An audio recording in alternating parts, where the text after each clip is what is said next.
the announcement, came as a surprise to, I'm sure, a lot of people. I mean, it came so quickly.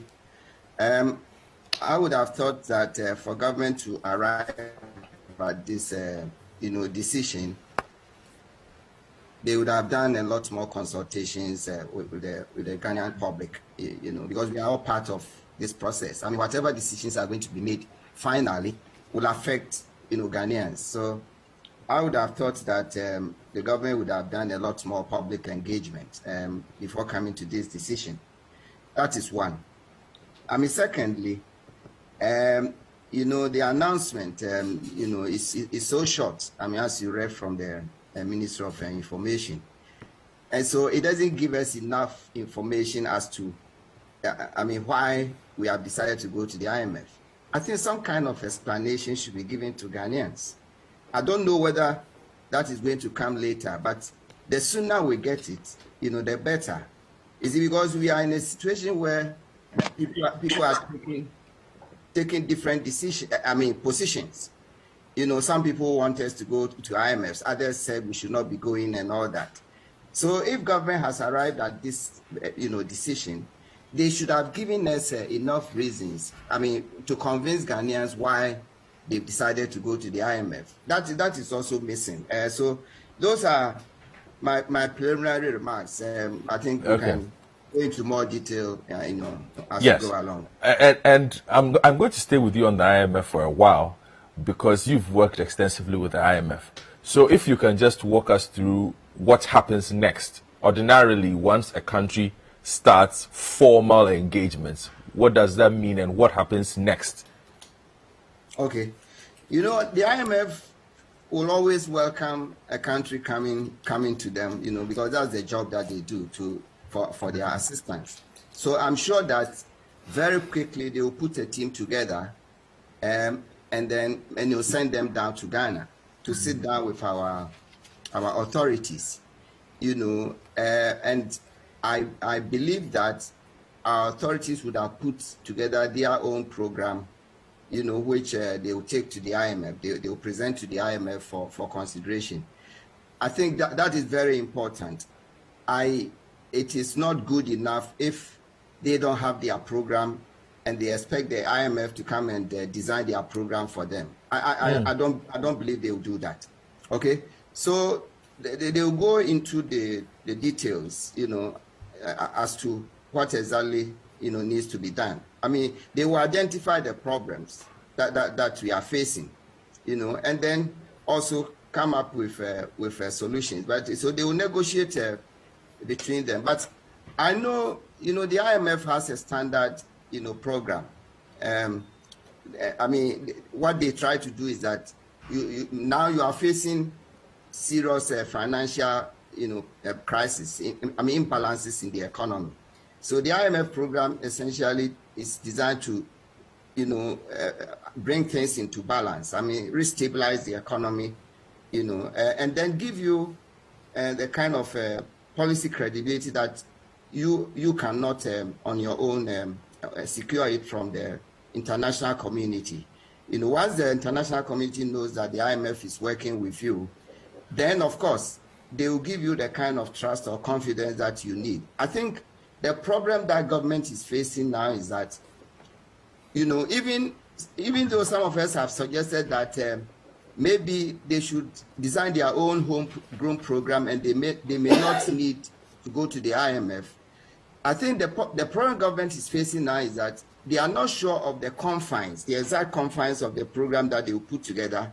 That will, allow them to get the kind of trust or confidence from the international community. You cannot be sure what exactly should I do to secure that confidence. But of course, when the IMF comes in, the international community has the trust in the IMF and so on. So they will then accept that once the IMF is with you, you are going to do, the right things and so on. And I believe that they are in such a serious financial, situation that they can't go to international financial market. The cedi is depreciating, very fast, and they are cash strapped. So you also need some financing, as a bridging kind of a facility. So these are the the broad confines of what the engagement with the IMF is going to be. Now, what kind of timelines are we looking at once the letter of intent is sent and the formal engagements begin? Does the mere mention of, or the mere start of the formal engagement mean that suddenly we are on the mend? What can you share what timelines normally we would be looking at in a situation like this?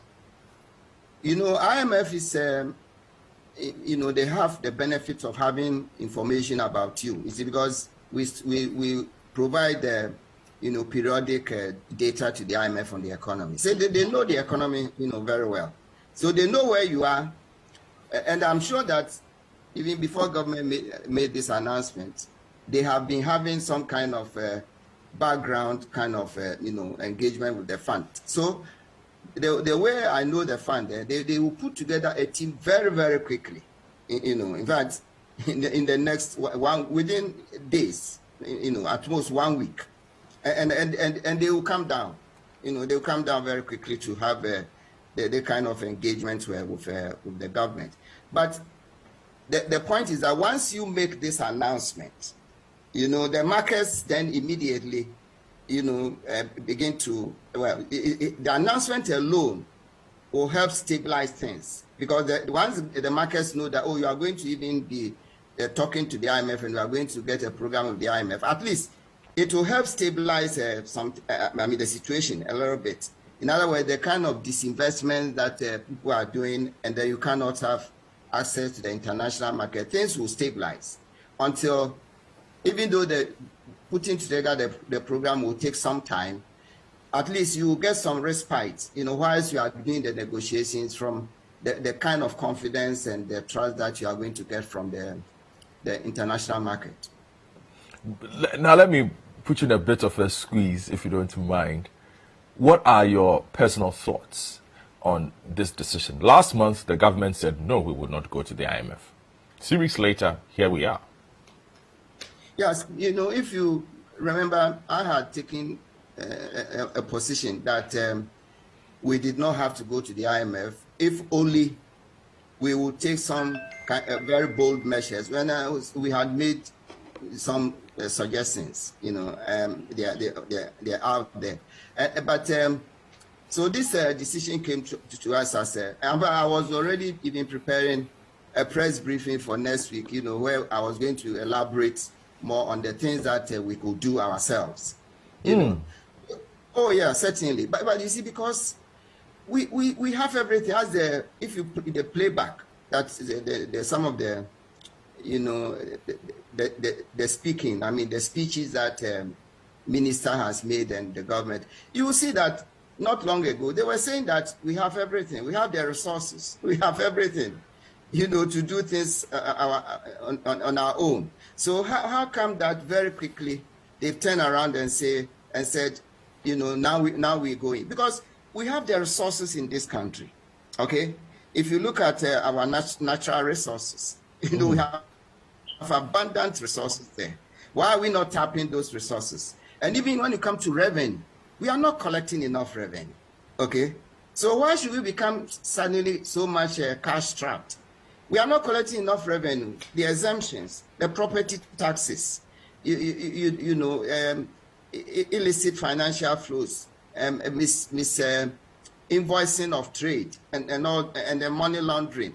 If you check all those, lapses, you'll be able to increase your revenue envelope, substantially. And then, of course, you go to the revenue side and try to, rationalize the revenue, cut down some of the wastes, especially the expenses on some of the flagship programs and so on. If you cut down some of those expenses, you are going to be able to build, get if not even a surplus in your fiscal surplus. At least you are going to narrow the deficit, and then build enough buffers.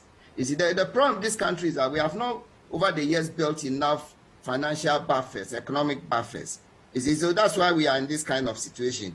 we don't have any financial buffers to fall on when we were hit by these external shocks. Well, it's not only Ghana that has been hit by these external shocks. Our peers, in Africa, elsewhere, they've all been hit by these financial shocks. But those of them that had built enough buffers will be able to accommodate these shocks, much better than we have done.